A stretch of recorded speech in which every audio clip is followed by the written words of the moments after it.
Hey, The Weekly is Printavo's custom printing industry newsletter. From pricing to live printing to sales and beyond, we cover a lot of topics and dive deep on the things that matter to you.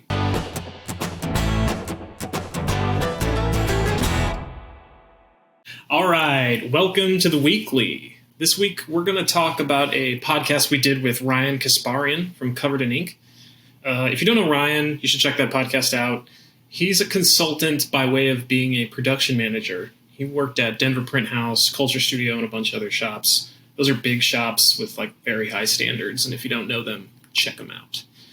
But every new year is really an opportunity for a fresh start. It's like a totally arbitrary marker, right? It's just a year, but that kind of makes it a better opportunity. Like nothing ventured, nothing gained here. Ryan really dropped so much knowledge in that podcast that I thought it was worth kind of reformatting into like a simple do's and don'ts video. So this is kind of the do's and don'ts for production management in 2022. So it's just really fun to imagine a print shop is this hive of productive mania. When we talk about imaginary print shops, we're thinking about a bunch of people in an intricate dance, pieces moving in, getting worked on, printed, and getting shipped and moved out of the shop. Money is just made from the sheer efficiency of the thing. Workers solve problems independently. There's a sense that everyone knows what they're doing and what has to happen next and what needs to be done, right? The place is generating tons of profit, just slamming prints on shirts, jamming them out the door, boom, boom, boom. But this isn't really a place, is it? This is an imaginary print shop. I mean, sure, a shop can hum along when all the jobs are all lined up, but it's not like these jobs that this imaginary shop is printing are just handed down from on high. Someone has to sell them, and then someone has to print them. And stuff in the shop just doesn't work all the time. Gear breaks, shipments get delayed, people get sick, misprints happen, customers send approvals for bad art, prices go up, supplies get wasted and then aren't available. Ouch. There's a whole lot of pitfalls that prevent shops from being the best that they can, but there are a lot of do's and don'ts in production management that get around those, or at least help ameliorate some of that pain. So let's dive in. We'll start with the do's. These are things you do definitely want to do in your shop if you're managing production or if you're thinking about hiring a production manager. The first is think like a tech company. So what does this mean practically? Ryan suggested that every worker in every station should have an iPad or a computer connected to the shop's central software. Now, at Printavo, I'm really excited about that. You should be too. The actual reasoning for this is really analog, kind of old school. It's that it just takes too long to walk around a shop and figure out the answers to all the questions that you have. And every employee encounters this, if they can just turn to an iPad and say, hey, what's going on with this job? Things get a lot easier. Now, you're probably balking at having to spend thousands of dollars on iPads. You can always drop a little bit of money on an enterprise-grade laptop. They're usually around $200 to $400, and they're bulletproof, indestructible. You can get them used, and they'll do exactly what you need to do. More generally, if you want to think like a tech company, you have to think about 4 things in particular. The first is internal communication. So that's really where tech beefs up your ability. It lets you communicate internally much faster and much more easily. The other thing is approvals and payments. Speeding up approvals and payments is really good for your bottom line and good for the health of your business overall. And then in the screen room, of course, you can just add technology like a computer to screen or laser to screen system and really bulk up your productivity. This is one of the few areas where you can actually just throw money at a problem and get money back. So look into your screen room. And of course, there's art. So from mock-ups to quotes, art can be really expensive and slow, and tech can go a long way in speeding that process up. The second to do is take time for research and development. Put this on your calendar. You could schedule a lunch and learn, or take an entire afternoon off and invite a salesman from an ink company to come by and teach you guys how to print. I mean, there's a lot of opportunities for R&D, and this is really how shops get better, but it has to be very intentional. It doesn't just happen. You don't just learn things through osmosis by being a shop. So here are some opportunities. You could learn new ink. Don't do water-based yet? Dive in. Silicone, acrylic. You could specialize in these inks and really, become a powerful shop in your little niche. Another thing is to just learn a new printing technique. Maybe you want to get really good at flock printing. I mean, maybe not. But there's a lot of printing techniques available, and you could always get a little better at the ones that you don't quite know very well. Train on a new process. Maybe you want to learn embroidery or DTG or DTF or something else. Like maybe now's the time to start scheduling that training or start getting trained. Visiting major retailers. I love this one. This is a type of research and development that like anybody can do, and it doesn't really cost anything. It's just like go to the most popular retailers and see what they're selling. I know Tom Rowan is a big fan of going to the big flagship stores in different cities and checking out kind of what they're printing, what they're selling, what they're doing, to give you kind of a sense of what you could do and how you could be cutting edge. I also think you could create a t-shirt palette to show customers the different types of ink you have. We've posted this to Instagram before, and it always gets a lot of great feedback because people are just like, whoa, what a great idea. And that's a really cool R&D opportunity. Okay, the third thing, schedule your maintenance now. It's January. Whether you do it every week, every month, whatever, put it on the calendar and stick to it. This is such a shop hack. I mean, it makes maintenance part of the routine. Employees have an easier time understanding what to do when it's scheduled, expected, and just part of the process rather than, oh my God, why weren't we taking care of that press and now it's broken and our shop is shut down. What do we do? So schedule that maintenance. It's a time saver. Think of it this way. Downtime's really expensive. Service is almost impossible to find. And maintenance is actually something really easy to do. You just got to put it on the calendar and do it.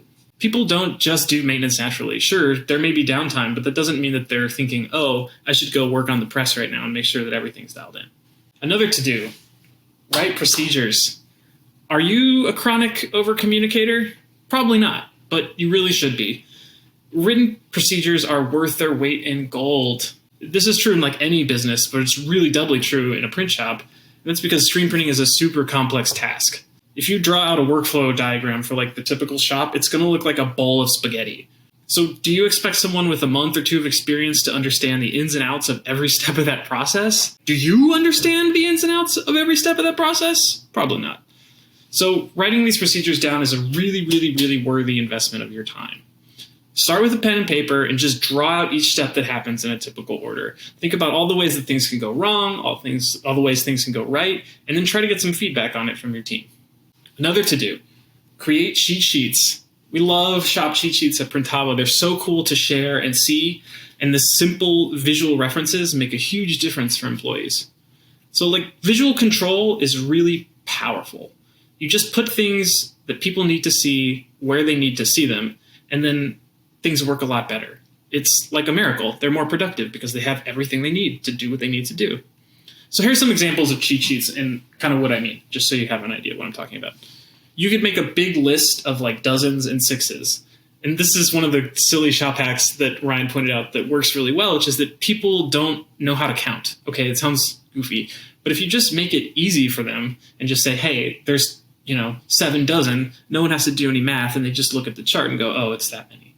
Another cheat sheet are like common garment substitutions. I'm sure all of you have dealt with supply chain issues and probably are getting familiar with this, but having a list of viable substitutions for common garments is so helpful for salespeople.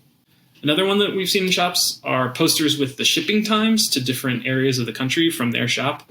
You can usually get this from FedEx and UPS, like sent to you, or you can just blow it up, laminate it, put it in your shipping department, and boom, they can kind of know how long it's going to take things to go where they need to go. Of course, it's 2022. Who knows if you can trust shipping anymore, but it's a good cheat sheet. Close-up checklist. I really like this one. If you never ever want to wake up at 2 a.m. wondering whether the flash was turned off, this is the way to go. You can put it right on the door, and just someone with a dry erase marker every night has to go through the boxes. Ink colors. If you haven't standardized your inks, now is the time. We have a really exciting challenge for you in January that you're going to hear more about, but you're going to be able to win some prizes if you standardize your inks.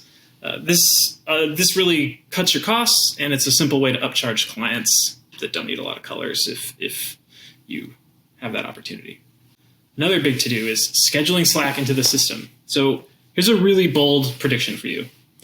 By next January, scheduling work with Printavo will be completely different and much better thanks to Power Scheduler. You're going to be able to build Slack into your scheduling and have a really powerful overview of where things are, but we're not there yet.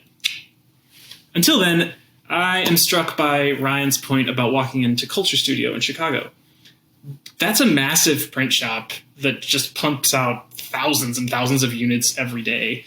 And Joey Santo, the leader there, just operated with this like super level-headed coolness. And I guess he trained Ryan to kind of do the same. He'd be thinking about 300,000 garments that need to go out the next day, and they're all running around scrambling, working on the jobs at the moment, but he'd be perfectly cool. So it's like he's thinking 3 days ahead or a week ahead or a month ahead. And that's what a really good production manager can excel at. They're like comfortable in the chaos of the moment, but really thinking about what's about to happen next. So it's easy to talk about scheduling Slack into the system and understanding that like you need to be thinking ahead, but how do you get there? Well, you plan for downtime. You anticipate it. You schedule Slack into the system, and you really attack the areas that keep gumming up the works. If one area keeps being a problem, you attack it relentlessly until it isn't. Another point that Ryan made that I really love is that a production manager isn't just your best printer. They are someone who's very good at people. So they're 50-50 people prints. This is really meaningful, and I think it's something that people shouldn't overlook. HR is not optional. Everything we do involves people at every point of the chain. We make stuff for people. We make stuff with people. We're really linked up with each other. So this is the missing skill that a lot of production managers and people in print shops don't have, according to Ryan. It's people skills. And, the good news here, HR skills can be taught. People skills can be acquired. There are lots of people who will train you to be better at being a manager. So this is something you can pour money and time into and get better at. It's not just an innate talent. All right. So we've ran down a pretty long list of like what good production managers are probably going to be doing this year. So what about the other side of the coin? What shouldn't shops do in 2022? The first one is forcing employees to think. This sounds terrible. Like you don't want your employees to think, but the logic behind it is really, really good. So there are two really negative long-term outcomes when an individual employee is expected to solve process-oriented problems over and over. The first is that every employee will come up with slightly different solutions. If you have one process in your shop, it's bad enough when every employee has like a slightly different way of approaching that problem. But it's so much worse when there are like multiple decoration techniques or multiple processes happening simultaneously. Like some people will come up with better solutions than others. Some people's solutions will be faster or slower or just worse or involve more people. It just creates a lot of chaos because there's no central control point. Now, the other pitfall here is that everyone does more work for a worse outcome. Instead of solving that one problem that keeps coming up once and for all, every employee faces an unpredictable workload. This is a really big challenge. Now, this is an insult to employees. I'm not saying employees shouldn't be thinking. This is just a realistic expectation, and it really shields you and your employees from making a bunch of bad decisions. Good systems, good standards, and good procedures prevent people from solving the most common problems over and over. It prevents waste. Thinking about the wrong things is a big form of waste. And you can't totally eliminate waste. After all, people on the ground are probably going to see it before you do. But it can be diminished. Now, another thing shops shouldn't do in 22 is have the owner run production. So this is kind of a question. When should the owner stop running production? And the answer is when they get too busy. So that's really arbitrary, but it's true. It's really typical and normal for owners to stay involved in production a lot longer than they should. It's their baby. They saw it through their hardest periods. It's theirs. They own it. But if you're an owner, you're probably task saturated. You have too much going on to run production. It's surprising, I think, but Ryan said like most owners are going to screw things up more than they're going to help at that point. So what are we looking for when owners should be stepping back? I can answer that. There's some simple thresholds. The first is probably around $1 million in revenue. At this point, the production manager can really help scale the production and printing side of the business while the owner grows sales, marketing, and administration. Now, sales, marketing, and administration are kind of how to grow beyond $1 million and get to the 3 to 5 million range. We've seen this over and over and over. And the printing and production side of it doesn't actually necessarily grow the business.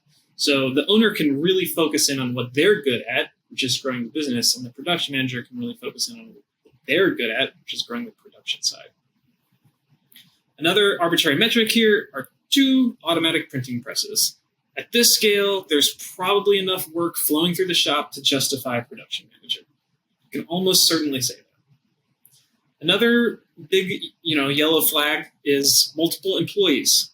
If you have 5 to 10 employees and you're running production, it's a sign that you're stretched really thin. Even if you're really good at the HR side of things, you may be spreading yourself a little thinner than you think on the production side. So it's hard to give up the production floor. This makes sense. You're telling me some bonehead's just going to waltz into my shop and tell me how to do things? Like, get out of here. It rubs a lot of people the wrong way. But Ryan says something really wise here. A good production manager always justifies the cost. The efficiency gain justifies their cost. It's really important to keep that in mind. One of the last not to do's is avoiding training and education. Ryan made the point that no one in this industry is training anyone at all. At all. We've all seen posts lamenting the lack of standards, the lack of places to go get accreditation or training in the printing industry, and it's a totally valid perspective. Standards are almost impossible to formulate when there's no standard, when there's no procedure that everyone agrees on. So it's really tough to write out exactly what your job is, but you need to do it. And, shops can do things like run really impressive state-of-the-art Sati laser machines if they just write good standards. Now, this is training and education. There aren't industry-specific training and education courses for production managers yet, but you can't just go to a degree and get a college in print shop management. How do you get around this? What do you do if you're not getting training and education? You have to go towards general competencies. There are a lot of continuing education resources for managers, HR, leaders, and administrators that fit the bill here. Small investments in this kind of training can really pay off in the long term. So the 3 general competencies that Ryan says are missing come down to training, experience, and management. As far as training, shops just aren't spending anything but the first week or 2 training employees. This hurts retention, but it has a worse effect than that. If they do stick around, the employee probably doesn't perform very well because they weren't trained very well in the first place. The second one's experience. And the print business it's not really a career for a lot of people. I mean, most people don't even realize that this is something they could work in. So this means experience is really hard to come by, and seasoned printers are super rare. You can't fake or buy experience. It's just a hurdle you have to go through. You just have to go through it together. And finally, poor management. Poor management practices are really common in this industry. It's just an unfortunate truth. But this is because management is not valued enough. Being good to work with and being easy to learn from are really high value skills. And fortunately, those things can be taught. Management courses exist, and investing in this sort of training is super worthwhile. That's what we got for you this week. A huge thanks to Ryan for sharing his knowledge. If you haven't watched that podcast, I suggest checking it out. If you got here, you're obviously interested. He runs Covered in Ink, which is coveredin.ink. It's a consultancy for print shops, so check that out. And if you want to learn more, have a chat with Ryan. All right, we'll see you next week. Thanks. Hey, are you subscribed to The Weekly by Printavo? Head to printavo.com/blog/newsletter to sign up. The Weekly is Printavo's custom printing industry newsletter. Every week, I'll send you an in-depth newsletter that covers a topic that's important to your shop. Could be production management, could be sales, could be online stores. You never know. But you'll always get the newest Printavo content, articles, podcasts, videos, and more delivered straight to your inbox. Head to printavo.com/blog/newsletter to sign up.